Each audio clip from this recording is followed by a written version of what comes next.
conference, you said we will give them no quarter, no mercy. In order for no quarter or no survivors is a war crime under the Geneva Conventions. You understand that's murder. Do you stand by that statement?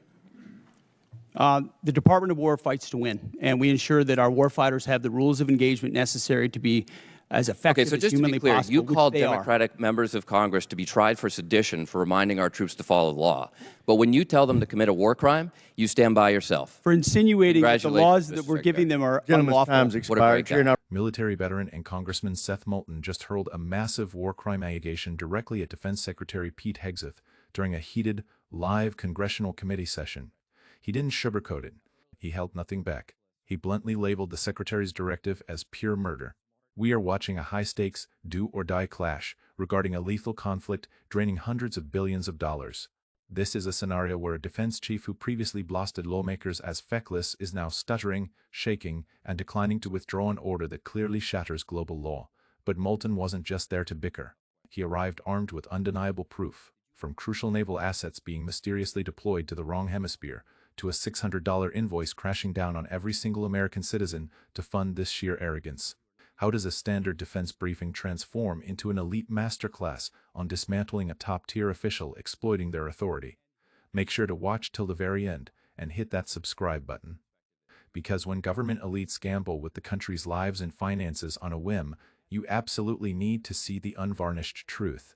If they had one, which the Obama deal was going to allow them to do, including the first Trump administration, they had one, prevented them from having a nuclear weapon. So, listen, how is this war going? Do you think we're winning? Militarily on the battlefield, it's been an astounding military success. No, but are we winning the war? Absolutely. Okay, so do you call Iran closing the Strait of Hormuz winning?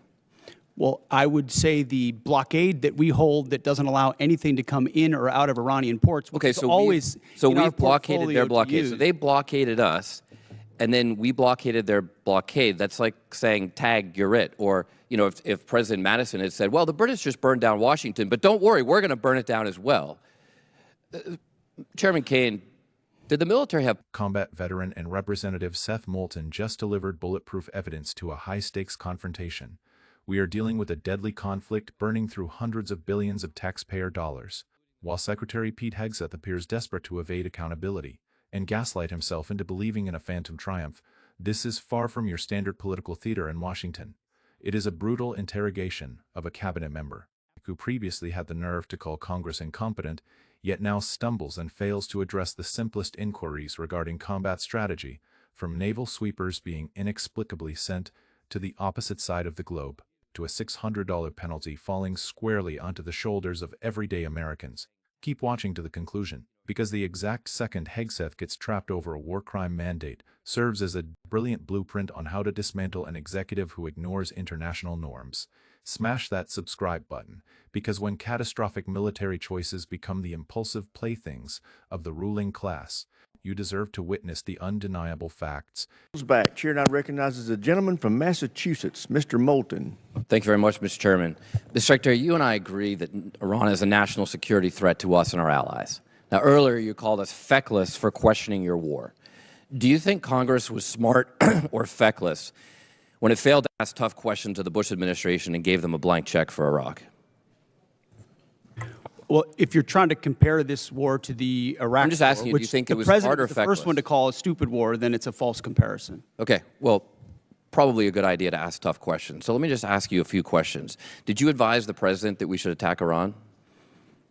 We were, first of all, in this position in the cabinet, we never talk about what we would advise the president to do or not. Do you think the president or you deserve more? I've been in every meeting. I understand with that, the chairman Mr. Secretary. And everybody else as those Secretary, I'm asking the decisions were questions. made, and he got every perspective possible when it came. I'm just asking what your perspective is. Are you afraid to take ownership of this? Do you think it was a good idea or not? Moulton kicks things off with a highly calculated, psychological ambush. He deliberately deploys the word feckless, the precise insult Hegseth previously weaponized against Congress, to trap the defense chief inside a painful historical parallel. The war in Iraq, the initial piece of evidence Moulton drops, isn't mathematical. It's about taking responsibility. When pressed on whether he personally urged the commander-in-chief to launch strikes, Hegseth instantly retreats into a cabinet confidentiality shield, dodging any disclosure of his advisory role. But Moulton refuses to let him off the hook. His piercing question, Are you afraid to take ownership of this? Completely exposes the inherent cowardice of the warhawk mentality. They are thrilled to spark new conflicts, yet they absolutely panic when forced to sign their own names to the catastrophic consequences. So, Mr. Secretary, did you consider this risk? Of course, this department has looked at all aspects of this risk. And So then because why did you this send the department looks, minesweepers, the only minesweepers we had in the Gulf, to Singapore weeks before the war started? we have lots of capabilities that you may or may not be aware of at the classified level. Okay, and to deal so, with, to deal with by the way, mines. would the Trump-class battleships have helped with this? You're talking about a Minesweeper. prospective future battleship, which we welcome in the fleet. Okay, so you're This is the exact moment where grim battlefield realities crash head-on into shiny PR narratives. Hegseth relentlessly brags about achieving an astounding military success, yet Moulton rips the lid off a catastrophic vulnerability. Let's analyze this specific piece of evidence. The Strait of Hormuz is completely choked off, and the military brass responds by claiming they've blockaded the blockade. However, the sheer ridiculousness hits its climax when Moulton brings up the naval minesweepers, the sole critical vessels capable of clearing explosive threats from the water. Why on earth were they shipped off to Singapore just days before hostilities erupted? Hegseth tries to sweep it under the rug using the classified operations excuse. This is the ultimate bureaucratic evasion tactic. Whenever they fail to justify their gross incompetence in strategic logistics, they bury it deep behind the shield of national security. Moulton follows up with a biting, sarcastic jab regarding the Trump-class battleships, multi-billion-dollar phantom ships existing only in theory, to highlight that the leadership is hallucinating about sci-fi weaponry while failing disastrously at basic, real-world defense. battleships. Yes, sir. Okay. How much has Iran profited from your administration lifting the sanctions on Iran when you started this war? I can tell you Iran is financially devastated right now. Okay, well, in conjunction with the they've Treasury earned about and $14 billion. Operation Economic Fury. They're at a point where between the blockade and what we've done to them militarily, remember, they don't have a Navy. They can't contest the blockade. Okay. Between what we've done to them What kind of militarily a and Navy can financially, they buy they're at a for place $14 billion? where they have very few options. How many Chinese missiles can they buy for $14 billion? Does that sound like winning? They're not. We're ensuring, and they're not buying Chinese missiles. Okay. You know, at the end of the day, this also has a cost to us. If let's say this war costs $100 billion, I mean, you've already said, give us more time. It's only been 2 months. It could go on for 20 years like Iraq and Afghanistan. Let's just say it costs $100 billion. What is that to the average American taxpayer? Do you have any idea? Well, unlike foolish previous administrations, it won't go on. No, I'm just asking. For years and decades. But let's just say sitting it's in this $100 billion. position, it's hard to imagine how you know it was that? allowed those things to happen. You were a part You know of that the war. answer to that? So was I. And I never. I'm just asking if you know what your war costs the average American taxpayer.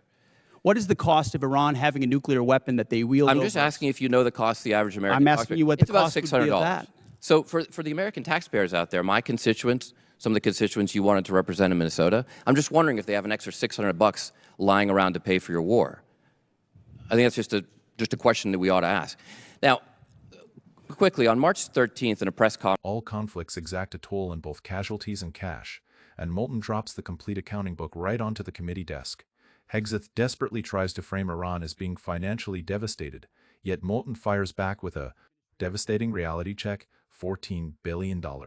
That happens to be the exact sum Iran has been allowed to pivot toward purchasing Chinese ballistic weaponry, all thanks to the administration's incredibly flawed and conflicting sanction relief policies. Furthermore, this is precisely how Moulton transforms abstract macroeconomic data into localized, individual pain for the average citizen.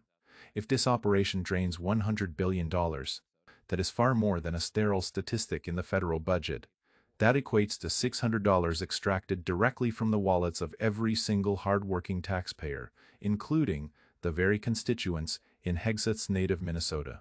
The defense establishment loves to brag about winning from the comfort of their lavish boardrooms, all while forcing the working-class citizens on the ground to pick up the exorbitant tab. survivors is a war crime under the Geneva Conventions. You understand that's murder. Do you stand by that statement? The Department of War fights to win, and we ensure that our warfighters have the rules of engagement necessary to be as Okay, effective so as just to humanly be clear, possible, you which called they are. Democratic members of Congress to be tried for sedition for reminding our troops to follow the law. But when you tell them to commit a war crime, you stand by yourself. For insinuating that the laws Congratulations, that Mr. we're giving them are Gentleman's unlawful. time's What a expired. great Chair guy. We have now arrived at the ultimate piece of evidence, delivering the absolute knockout blow of the session. Moulton is no longer debating military tactics. He is drawing the sharp boundary between a commanding officer and an honest international war criminal. He directly quotes Hegseth's exact rhetoric from March 13th. No quarter, no mercy. According to the strict parameters of the Geneva Conventions, demanding total slaughter and refusing to take captives is explicitly categorized as a war crime, synonymous with murder. When shoved into a corner, Hegseth refuses to walk back his horrific statement, instead leaning on the hollow excuse of effective rules of engagement. The sheer hypocrisy here is chillingly revealed. Hegseth previously screamed for sedition trials against Democratic lawmakers just for urging the armed forces to obey global law. Yet, there he stands, arrogantly defending a mandate that blatantly shreds fundamental human rights. This is what the weaponization of authority actually looks like. They wield the justice system as a club to silence critics, but casually grant themselves total immunity to bypass the law whenever it's wrapped in the flag of national security. When the Secretary of Defense cannot explain fleet vulnerabilities, ignores a $100 billion bill placed on the public shoulders, and is willing to distort the Geneva Conventions to satisfy an ego of victory, we are no longer protecting democracy. We are witnessing the privatization of the military system for the benefit of the elite. Jamie Raskin once exposed Pam Bondi, and today Seth Moulton has ripped the mask off Pete Hegseth in an equally ruthless manner. Power will never check itself unless it is dragged out into the sunlight. What are your thoughts? Does the Secretary deserve to stay in office when he publicly promotes actions that violate the Geneva Conventions and calls it winning? And are you willing to pay $600 in taxes for these foolish tactical blunders? Leave a comment below to let us know your thoughts. Don't forget to hit like, share, and subscribe to the channel so you don't miss the most brutal breakdowns and truth-exposing moments from Capitol Hill. We'll see you in the next video.